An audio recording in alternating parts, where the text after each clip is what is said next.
Yo, what's going on, guys? It's Houston Sports Talk back in the video today, and today I'm going to be going over the Cleveland Cavaliers offseason guide after being eliminated last night in 5 games in the second round to the Indiana Pacers.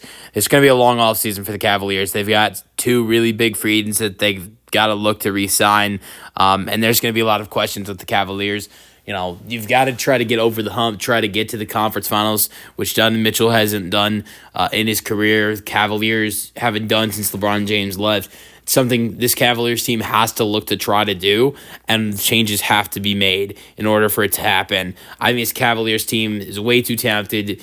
What we saw this regular season and the first round of the playoffs to lose in 5 games the way they did against this Indiana Pacers team. The Pacers are a great team. I'm not surprised that the Pacers ended up beating the Cavs. I didn't think it was going to happen, but it's not surprising. The thing I will say is that, you know, what I am surprised about is that the Pacers kicked their butts the way they did with what happened in Game 4 and the fact that they won it in 5 games. If the Pacers were going to win this series, it was going to be in 6 or 7 games, not 5.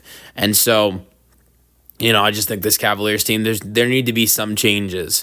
And we're going to need the free agency, and one trade I think the Cavaliers should think about making, and then what this team would look like after that. So free agents.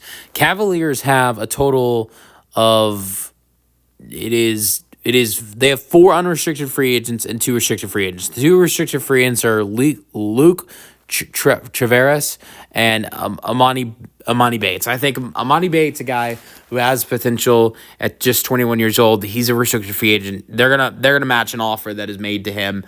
He'll be back next year, I believe. Let's go over I don't know about Luke Traveris, but let's get to the unrestricted free agents. Let Javonte Green walk. He can go. Good player, but you know, let the Cavaliers let him walk. Let's go to the more important free agents. I re-signed Tristan Thompson because I think he's a good veteran. You know, he's a good veteran presence around this team and a solid, you know, center to have, you know, as backup to Jared Allen and Evan Mobley. But let's get to the 2 more important free agents that the Cavs need to re-sign, that they will help, you know, being, you know, guys that are gonna, you know, that are gonna actually help the team. Tristan Thompson, I think, is a guy that's gonna not help on the court, but he's gonna help the team. He's gonna be a guy that's gonna be a veteran leader, and that's Ty Jerome and Sam Merrill.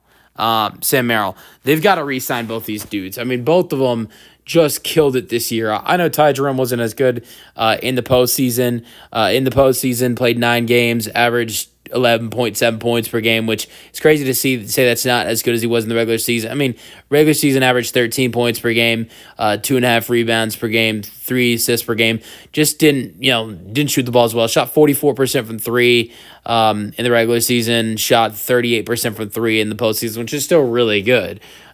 Just wasn't as good in the regular season. You know, it wasn't as good in the postseason as it was in the regular season, but was still good in the postseason. But he's got to be a guy that Cleveland re-signs no matter what, and if they don't, it's not going to be as good next season for Cleveland as it was this year. Sam Merrill is a guy, same thing. 71 games this year, great shooter, 7.2 points per game, so the points are a little bit lower than compared to Ty Jerome's, but amazing shooter. He's a 37% three-point shooter, 39% in his career. He shot great in these playoffs as well in 8 games. He shot 36% from 3, averaging 6 points per game. They've got to re-sign both these dudes. Both of them are stud shooters off the bench. Now, here's the one trade I would look at. This is dumb, and I don't know how people are going to feel about this, but I'd look at 6-time All-Star, 3-time All-NBA DeMar DeRozan as a potential trade candidate. And I don't think you're going to have to give up that much if look, if Sacramento, starts to ask for some of the core players of this team, you say no. But look, in a deal where Isaac Okoro, Max Strus, and 3 second-round picks would head to Sacramento for DeMar DeRozan, I think you do the deal.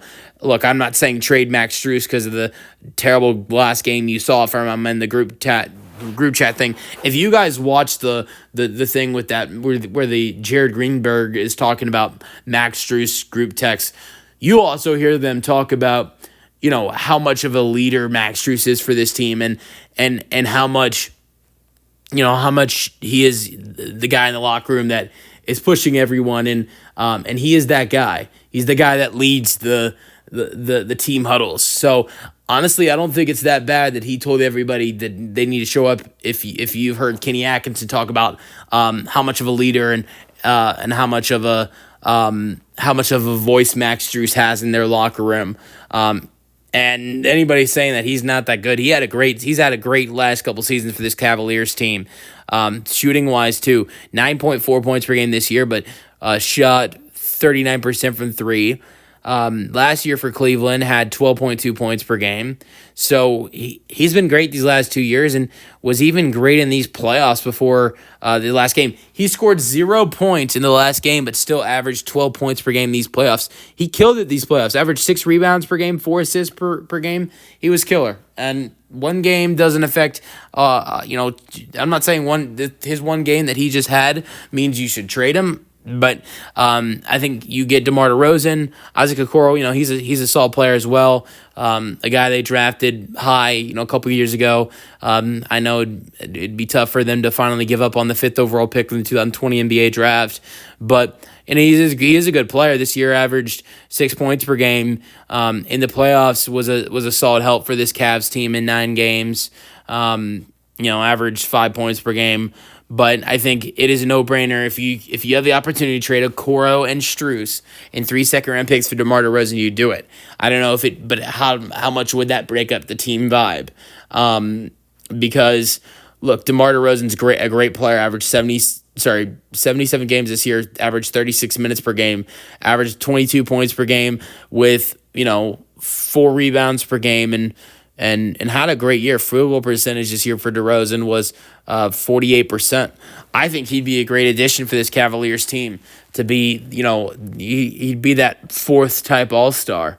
Or really their whole starting lineup would be all-stars because DeRozan's an all-star. He's a 6-time all-star, and Mitchell and Garland are all-stars. Mobley's an all-star. Allen got selected to one all-star game. It'd be a full lineup of all-stars. But here's the one negative thing I think looking at this trade. If you trade for DeRozan, give up Strus, who's that new guy in the locker room? Who's the voice now? Who's the guy that leads the team huddles? That can be something that could really hurt a team. And you lose the amazing 3-point shooting from Max Strus.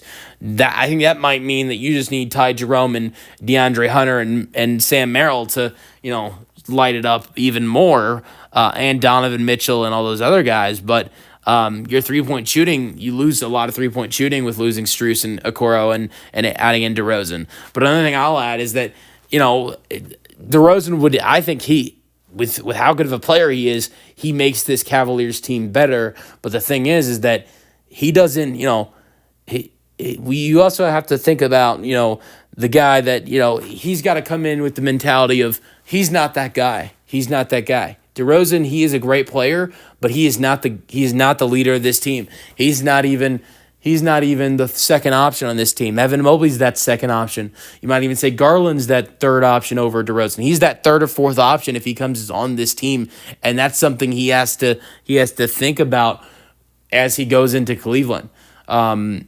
He's not the guy. Mitchell's the guy, and he's not even the second guy. Mobley's that, and that's something DeRozan would have to do for one of the first times in his career. This year in Sacramento, he wasn't the leader. I mean, Domantas Sabonis was that number one option, but you would say DeRozan was the number 2 guy, and Domas is such a facilitator that DeRozan sometimes is that number 1 guy. Yes, he had Levine next to those 2 guys, but so I think that's something DeMar would have to think about, and how would that affect the team. But I think, to me, the team would improve if you have DeRozan, Garland, Mitchell, Mobley, Allen, and off the bench, you have Sam Merrill, Ty Jerome, DeAndre Hunter, Dean Wade, Tristan Thompson, Amani Bates. This Cavaliers team, to me, the Celtics are out of the equation. To me, the Celtics would be out of the equation. No Jason Tatum. Cavaliers, to me, should get to the conference finals next year, and maybe even to the NBA finals if you had DeMar DeRozan. And I think DeMar DeRozan, he should be able to sacrifice, being a selfish player or being a guy that's going to want to be the number 1 guy on the team or the number 2 guy on the team for the want of winning a championship that he has not been able to do so far. We'll see what happens there, but I think that is a solid trade for this Cleveland Cavaliers team. But it's not just trading DeRozan. The main task for this Cavaliers team this offseason has to be re-signing Merrill and Ty Jerome. Let me know your thoughts in the comment section, and peace out.